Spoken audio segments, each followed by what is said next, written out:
Mi abuela le regaló su casa a mi primo y ahora quiere que yo la cuide mientras él viaja con su novia a Europa. Hola a todos. Me llamo Carla, tengo 26 años y mi familia siempre ha sido un cuadro curioso. Espero que tengan paciencia porque esta historia es larga y quiero contarla con detalle para que me ayude a procesarlo. Ahí voy. Desde niña siempre me sentí un poco fuera de lugar. Mis primos, mis tíos, incluso mis padres, parecían tener una dinámica familiar tan clara y establecida que yo no terminaba de encajar. Mientras crecía, mis abuelos jugaban un papel muy importante en mi vida, especialmente mi abuela Emilia. En realidad, pasé más tiempo con ella que con mis papás. Veranos enteros, fines de semana largos, vacaciones de Navidad, todo era en la casa de mi abuela. Mi abuelo murió cuando yo era muy pequeña, apenas lo recuerdo. En mi mente tengo la imagen de un hombre de risa fácil, bigote canoso y ojos llenos de vida. Siempre me decían que yo había heredado de él el gusto por la lectura y la escritura. Esa idea me hacía sentir un poco especial, como si me uniera a él a pesar de no haberlo conocido bien. De hecho, recuerdo que mi abuela me estimulaba a leer, a escribir pequeños cuentos y a compartirlos con ella. Me escuchaba con paciencia. Claro que con el tiempo todo cambió un poco.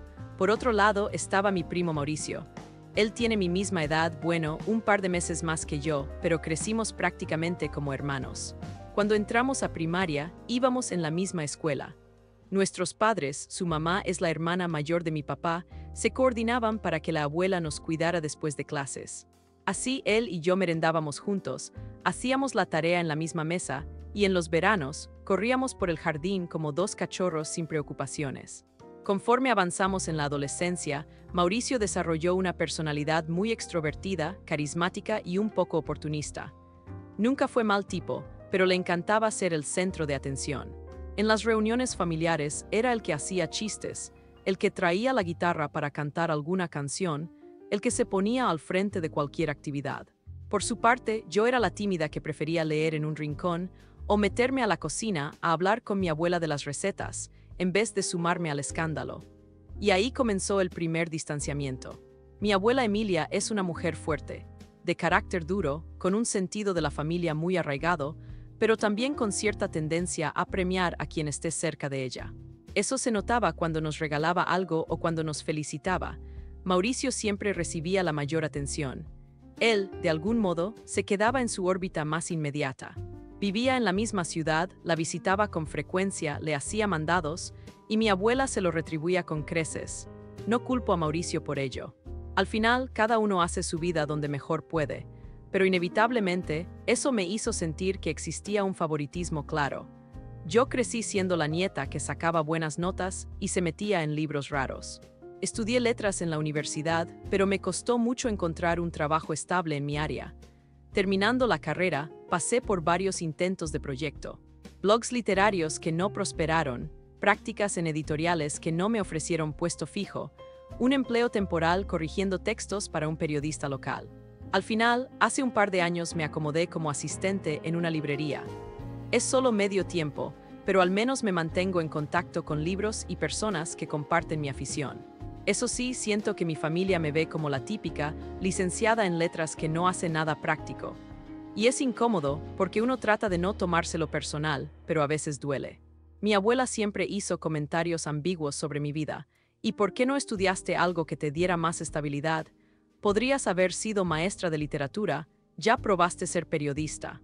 En realidad, yo siento que, detrás de su tono crítico, mi abuela me tenía un cariño especial, pero le costaba demostrarlo. Quizás no tan fuerte como su cariño hacia Mauricio, pero algo había. Al menos yo me aferraba a esa idea para no venirme abajo. El caso es que en los últimos meses, ella empezó a sentirse mal de salud. A sus 80 años, su artrosis se complicó y mi tía, la mamá de Mauricio, decidió llevarla a una residencia especializada. Esto ocurrió justo cuando yo estaba lidiando con un pequeño caos emocional. Mi exnovio había terminado conmigo de la peor manera, de un día para otro, y yo andaba en una depresión silenciosa. No se lo conté a nadie de mi familia, porque sentía que no tenía la confianza o el espacio para exteriorizarlo. Y en medio de todo eso, llegó la invitación a una cena especial en la casa de la abuela, la misma casa donde pasé gran parte de mi infancia. Allí nos convocó a Mauricio y a mí, diciendo que tenía algo importante que decirnos. No dio explicaciones a nadie más. Cuando recibí la llamada, pensé que sería solo una charla nostálgica, algún capricho suyo por reencontrarse con nosotros. Pero esa noche descubrí que había un trasfondo más serio. La cena fue un poco tensa desde el principio. La casa seguía oliendo a pan recién horneado y a los muebles de madera que crujen con cada paso, pero se notaba un aire distinto. Mauricio llegó con su novia, una chica muy simpática, no me cae mal, de verdad, y yo llegué sola. Mi abuela se sentó al frente de la mesa, con su postura recta de siempre, esa mirada que te atraviesa cuando te habla, y empezó a hablar de las últimas semanas, de lo duro que había sido el traslado a la residencia, de lo mucho que echaba de menos su propia casa. Luego soltó la bomba. Había decidido dejarle la casa a Mauricio. Recuerdo haber tragado saliva y sentir un vacío extraño, como una mano que te aprieta el estómago. De pronto, la casa que había sido mi refugio, mi fortaleza en tantos veranos, no sería parte de mí. Y no es que yo esperara heredarla, ni siquiera lo había imaginado. Pero escuchar esas palabras de su boca, con ese aire de «estoy haciendo lo correcto porque él ha estado a mi lado», me dejó bastante herida. Sentí que me quedaba sin aire. Incluso me sorprendió ver a Mauricio un poco incómodo, como que tampoco se lo esperaba o no sabía cómo reaccionar ante mi mirada. Todos en la familia habían notado las diferencias de trato, pero esta vez era algo muy concreto: la casa. Aún así, guardé la compostura. Puse mi mejor cara de «Ok, me alegro por ti, Mauricio», y mi abuela me dio un gesto que interpreté como «lo entenderás, eres fuerte». Pero esa noche, al llegar a mi departamento, un sitio pequeño y algo desordenado, lo admito, rompí a llorar. Sentí que lo que más dolía no era la casa como tal, sino lo que representaba. La confirmación de que él era el elegido, el favorito, y yo solo la nieta que vive en su burbuja de libros. Era como si de nuevo me quedara en segundo plano, invisible. No pude dormir. Abrí mi Instagram, no publico nada desde hace años, pero sigo espiando las cuentas de mis conocidos y revisé las fotos recientes de Mauricio y su novia. Viajes, fiestas, historias con mi abuela cuando la visitaban los domingos. Todo ese mosaico de momentos me recordó cuánto tiempo llevaba yo sin hacer algo significativo por la familia, o al menos sin reflejarlo en redes. Me sentí culpable, resentida, cansada de sentir que nunca basto, pero no dije nada a nadie. Pasaron un par de semanas y, de forma un poco sorpresiva, Mauricio apareció en la librería donde trabajo, justo cuando yo estaba reacomodando unos volúmenes de poesía en la sección de autores latinoamericanos. Al verlo me tensé. ¿Qué querría ahora? Siempre que me visitaba era con alguna propuesta, digamos, conveniente para él, y no me equivoqué. Tras preguntarme cómo estaba, un poco por compromiso, lo noté, me soltó que él y su novia iban a hacer un viaje largo a Europa, algo así como 6 meses, tal vez más si conseguían un trabajo temporal allá.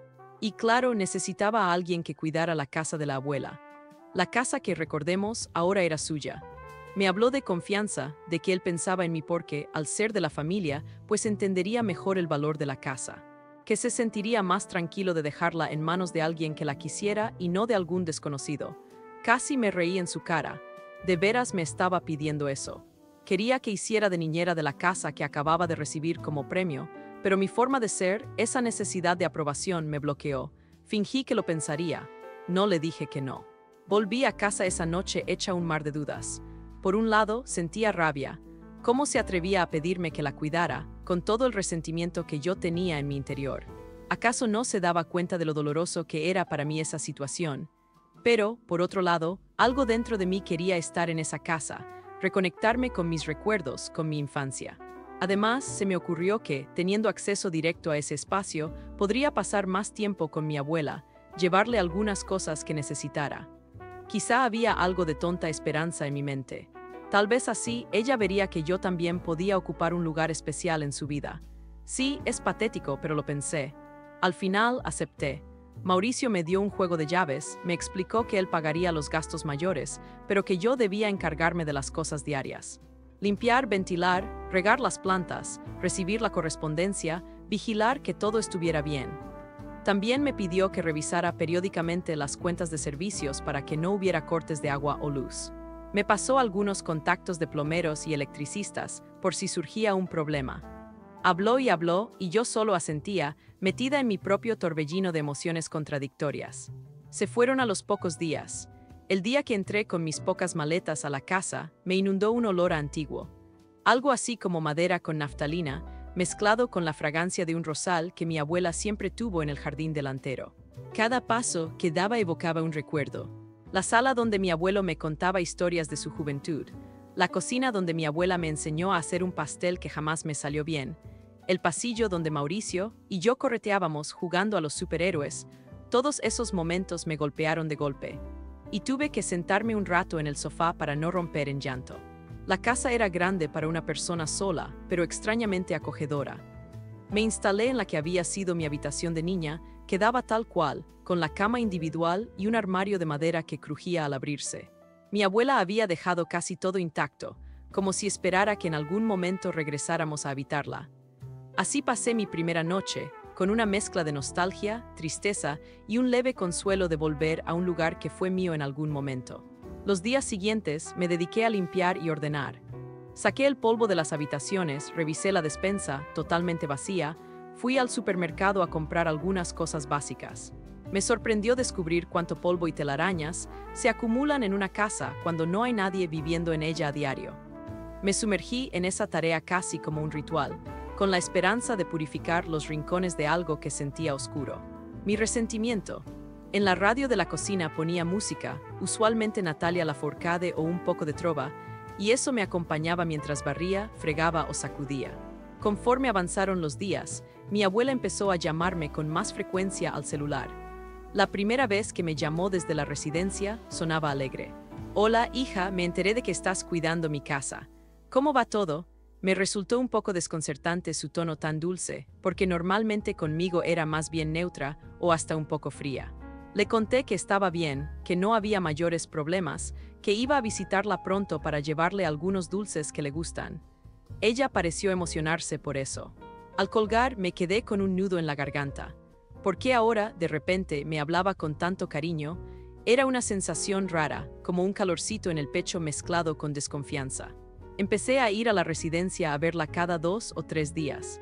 Llevaba una bolsa con sus chicles favoritos, aunque me decían que no debía abusar por el azúcar, un suéter que dejé en la casa, o simplemente pasaba para estar con ella un rato. Conversábamos de cosas cotidianas, y ella me preguntaba por Mauricio, si se comunicaba conmigo, si había llegado bien a Europa. Yo le decía que no sabía mucho, y que seguramente estaba enredado con sus planes de viaje.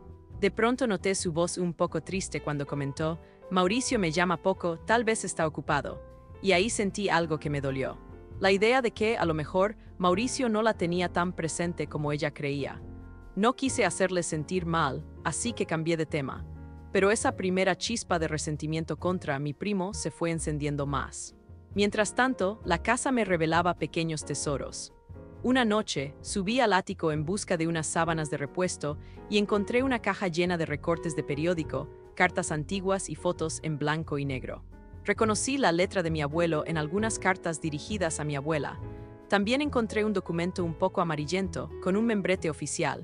Empecé a leerlo. Era como un borrador de testamento o un documento de promesa. No lo entendía del todo, pero decía algo así como que la casa debería pasar a la nieta que estudiara letras, como tú, Emilia. Me quedé helada. La nieta que estudiara letras era yo. Aunque no tenía la fecha, debía ser algo que mi abuelo quiso dejar por escrito en algún momento. Quizá fue un proyecto de legado que nunca completó, o que mi abuela decidió no respetar. No lo sé.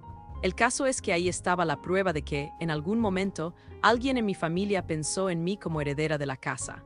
Sentí una confusión enorme. Por una parte, me dieron ganas de gritarle a mi abuela, de preguntarle por qué no respetó la voluntad de mi abuelo. Y por otra, algo en mí se ablandó.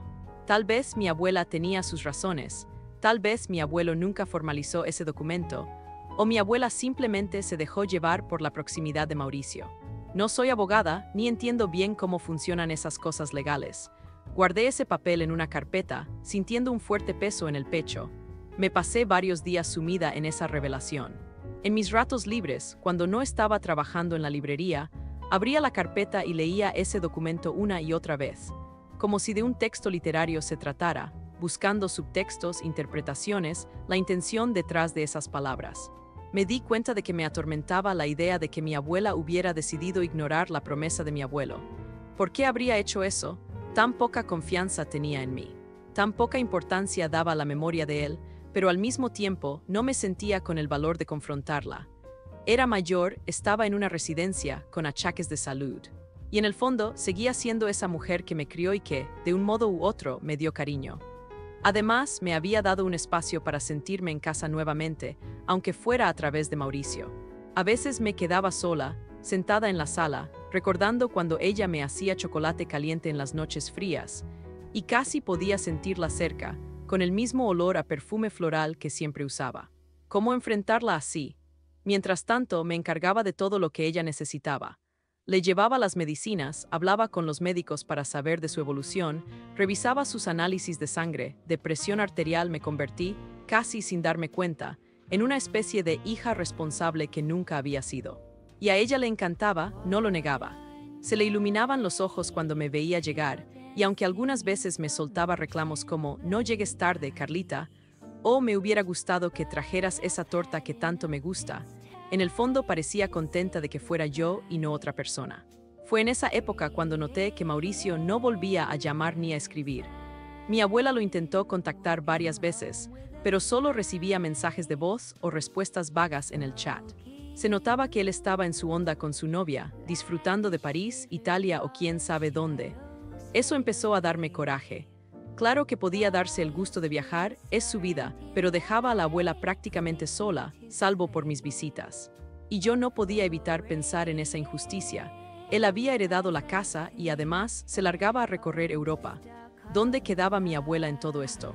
Una tarde, mientras revisaba el jardín, me fijé en un detalle. El rosal que mi abuela cuidó por años estaba marchitándose.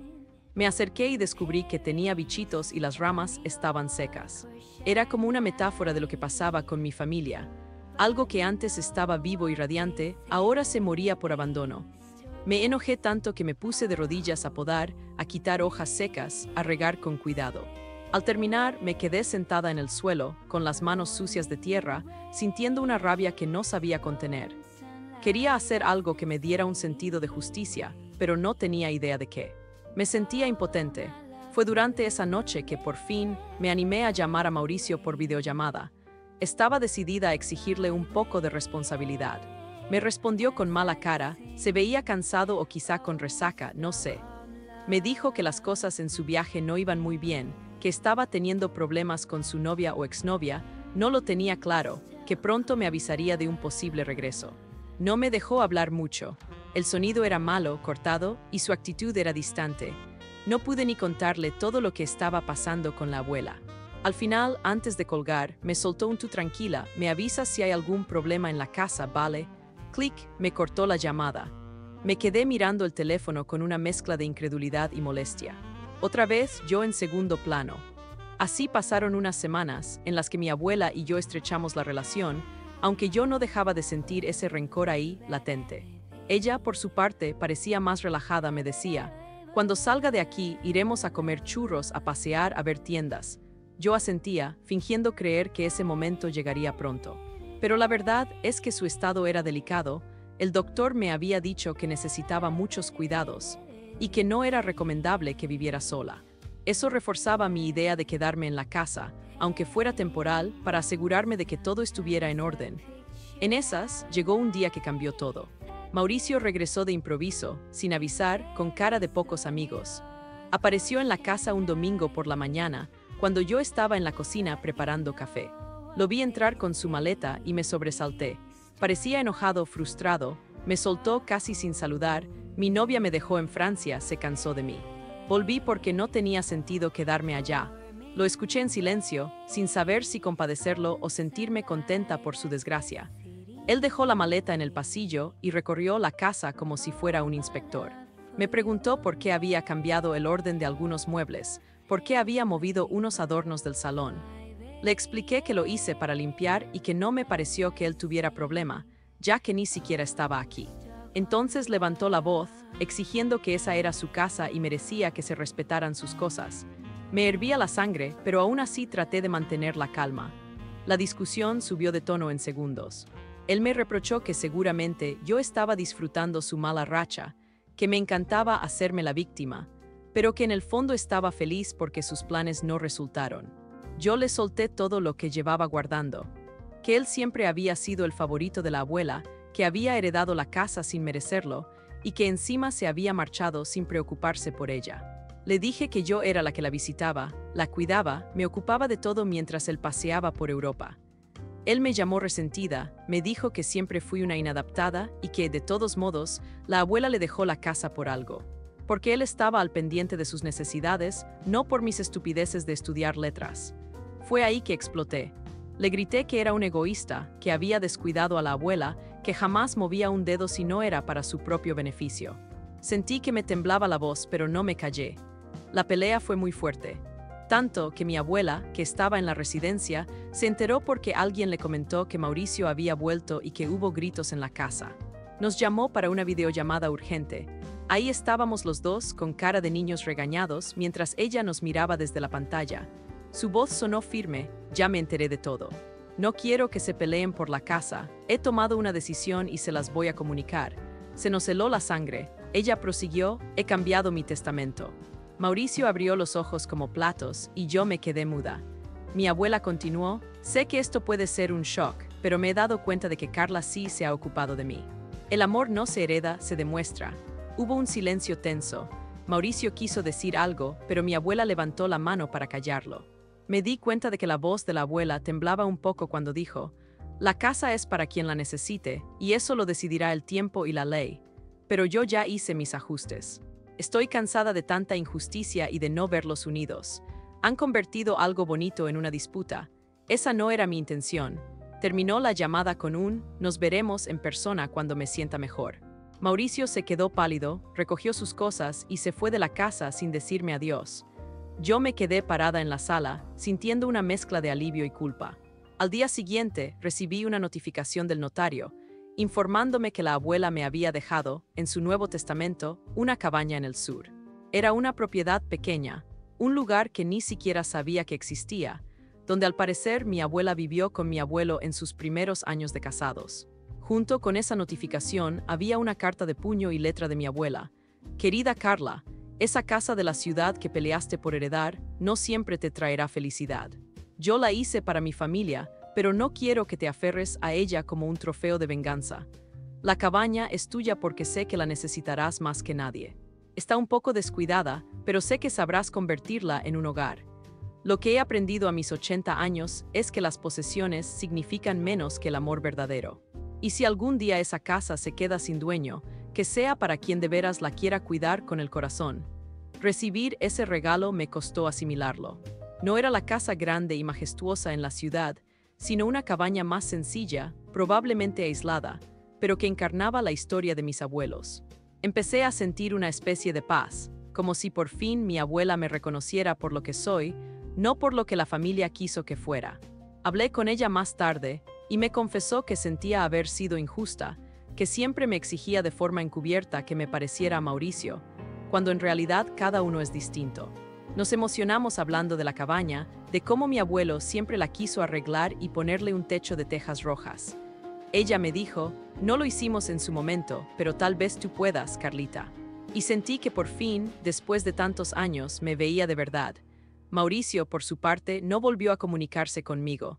Supe por mi tía que estaba buscando vender la casa, o al menos arrendarla, porque necesitaba el dinero.